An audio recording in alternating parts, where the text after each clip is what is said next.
Football is all about moving the ball and scoring points, but have you ever wondered which is more efficient, passing or running the ball? At first glance, passing seems better because it gains more yards, but running is safer and can help control the game. To answer this question completely, we're going to use a statistic called expected points added, or EPA for short, which tells us how much each play increases a team's chance of scoring.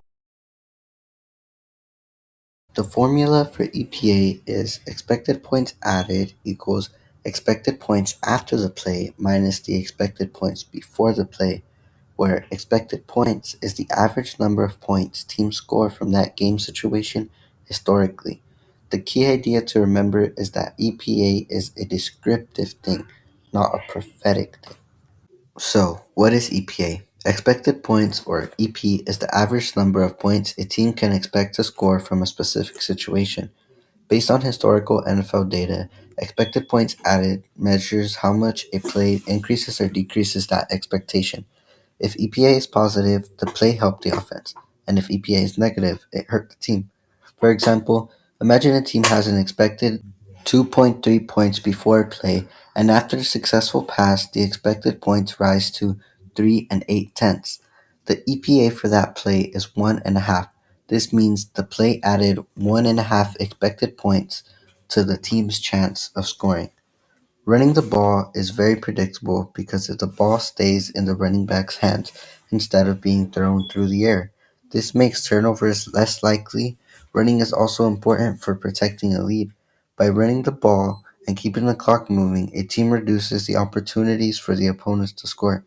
Running is also reliable in short yardage situations, like needing 1 or 2 yards to convert a first down, and is especially effective near the goal line, where only a few yards are needed to score.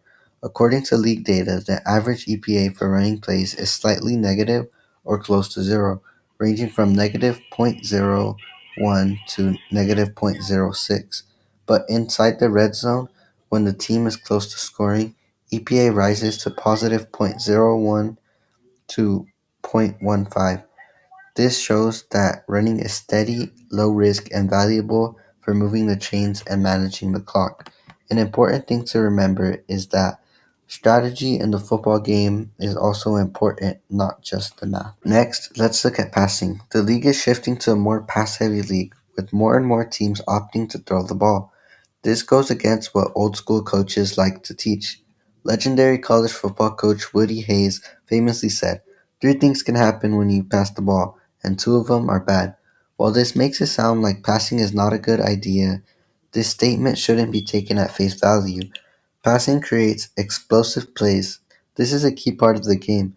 An explosive play is when the offense gains lots of yards in just one play, and these plays can catch the defense off guard and change the game. According to league data, passing adds about 0.06 EPA per play on the average play, but when inside the red zone, EPA rises to a positive zero point 0.2 to positive zero point 0.25. When viewing the graph, it is easy to see that passing stands out in the early downs in midfield and during long yardage situations. This is because explosive plays drive the pass value and running really improves scoring odds during long yardage situations. The numbers clearly favor passing, especially when you realize that running and passing EPA are exactly the same at the goal line. The only thing that running has going for it is during short yardage situations, which are characterized as plays where teams only need to get 2 yards or less. And this is because the conversion is more valuable than gaining the yards. It is important to remember that context drives coaches' play calling decisions, which is why coaches don't always call passes even though they're more valuable mathematically. Real world factors like weather, player injuries, and other statistics that might not be included in EPA can also drive decisions from coaches. This is why the context is so important because it changes the way that you view EPA, and it is not a one in all stat. There is no such thing as a one in all stat.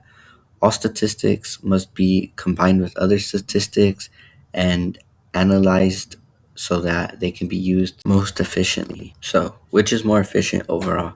Passing generally adds more EPA per play and creates game changing gains. Modern NFL offenses tend to pass more frequently, but running also remains a key component of successful strategy. The takeaway is that football strategy isn't just about gaining yards, it's about balancing risk, maximizing scoring opportunities, and managing the time on the clock. Every play counts, and math is at work on the field with every decision. Next time you watch a game, notice how teams balance running and passing, and think about how expected points added measures the success of each play. Behind every snap, there's strategy, probability, and math driving the decisions on the field. Thank you to StatMuse.com for providing the statistics I used for my research, and thank you for listening. Have a good day.